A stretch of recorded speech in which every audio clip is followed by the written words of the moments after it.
Can you state your name for us? D'Angelo Bolden, What city and state do you live in? Chicago, Illinois. When you were younger, what was your American dream? The American dream that I had, I wanted to be a doctor. Okay, and what are you today? Well, right now I'm 25 years old and I'm unemployed. When is the last time you've worked? The last time I worked was in 2008, December 17th, to be exact. Okay. You remember the date. What job did you have? I had a cargo job. I worked for cargo, switchboard cargo services. Okay, that was for an airport? Yeah, that was the independent contractor for United Airlines. Oh, okay. And what happened? All right. Well, what happened was I went with a friend to do something what I thought was helping a friend out, lending a friend a hand, and it didn't turn out to be so. It backfired on me. It didn't turn out to be so what it was expected to be. The friend wrote a bad check, and I got pinned for it as well. And they stuck a burglary charge on me, which is a Class B felony. So I wasn't able to work ever since then. And once it got back to the job, when the job called me back to work, when I got laid off from the recession, and the job called me back to work after they picked up on business, I wasn't able to come back because of the felony that I had. Okay, so you were laid off, and while you were laid off, you went with a friend of yours to the store, and your friend wrote a check that bounced. Correct. And how did they decide that you would? Yeah. Because I was with him. Because you were with him. Okay. And you have a Class B felony? Correct. Okay, and with that felony, it's now hard for you to get a job? Correct. I've been unemployed for 2-3 years now. Okay. And being unemployed with the felony, do you think the state should have some program for people with felonies where they can get employment? Because now your options are so limited. If a man can't work to feed himself, what do you think the state wants you to do, or do you think the state even cares? Well, at this point, after 3 years, it's kind of seemed like the state just doesn't care. They should definitely have some type of program for people like me, in a sense, that, want to actually work and want to actually do something with themselves and better themselves, but can't because of the system when they brand you with felonies and make you seem as if you're this monster and you're really not, Great. Okay. Well, knowing that, do you make sure you vote? Do you vote in every election? No, not every election. I do not vote. And being in the state of Illinois, do you know one of your state reps? Mr. Wash, what about me?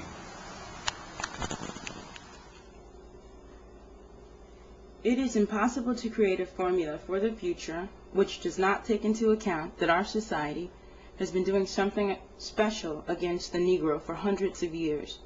How then can he be absorbed into the mainstream of American life if we do not do something special for him now, in order to balance the equation and equip him to compete on an equal basis? Dr. Martin Luther King, Why We Can't Wait, page 134. Negroes are still at the bottom of the economic ladder. They live within two concentric circles of segregation. One imprisons them on the basis of color, while the other confines them within a separate culture of poverty. Why We Can't Wait, page 23. He is deprived of normal education and normal social and economic opportunities. When he seeks opportunity, he is told, in effect, to lift himself up by his own bootstraps, advice which does not take into account the fact that he is barefoot. Why We Can't Wait, page 23. An individual must stand up and be counted, and be willing to face the consequences, whatever they are. If he is filled with fear, he cannot do it. And my great prayer is always that God will save me from the paralysis of crippling fear, because I think when a person lives with the fear of the consequences for his personal life, he can never do anything in terms of lifting the whole of humanity and solving many of the social problems that we confront. How does one overcome fear? First, we must unflinchingly face our fears. Then we master fear by developing 3 of the greatest virtues of human nature: courage, love, and faith. We can master fear through one of the supreme virtues known to man: courage. Courage is the power of the mind to overcome fear. Courage faces fear and thereby masters it. Cowardice represses fear and is thereby mastered by it. Fear is mastered by love. Such love confronts evil without flinching. Fear is mastered by faith. Faith in God can overcome all fears. Faith does not exempt us from pain and struggle. Rather, it instills us with the inner equilibrium needed to face strains, burdens, and fears that inevitably come, and assures us that the universe is trustworthy and that God is concerned. Dr. Martin Luther King, The Strength to Love, page 110. He who passively accepts evil is as much involved in it as he who helps to perpetrate it. He who accepts evil without protesting against it is really cooperating with it. Dr. King, in Stride Toward Freedom, page 51. We are at the moment when our lives must be placed on the line if our nation is to survive its own folly.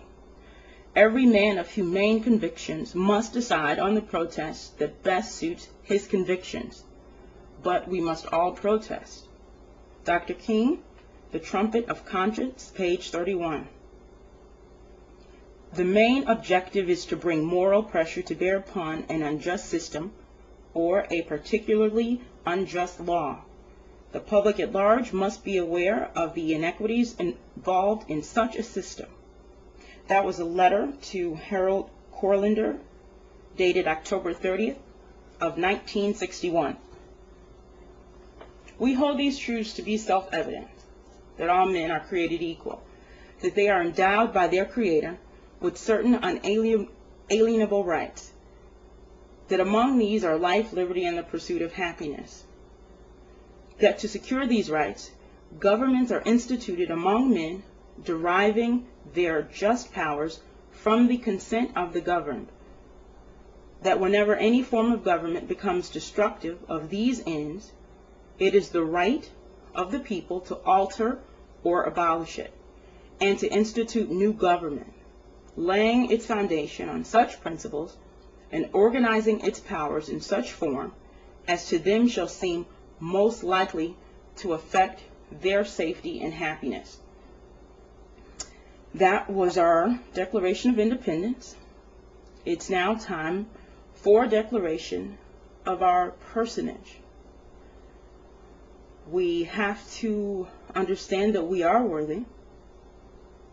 We are also citizens of the state. So that means every elected official should have a plan for every man, every citizen of the state. It's your right and your duty to call your representative and say, "Show me the plan."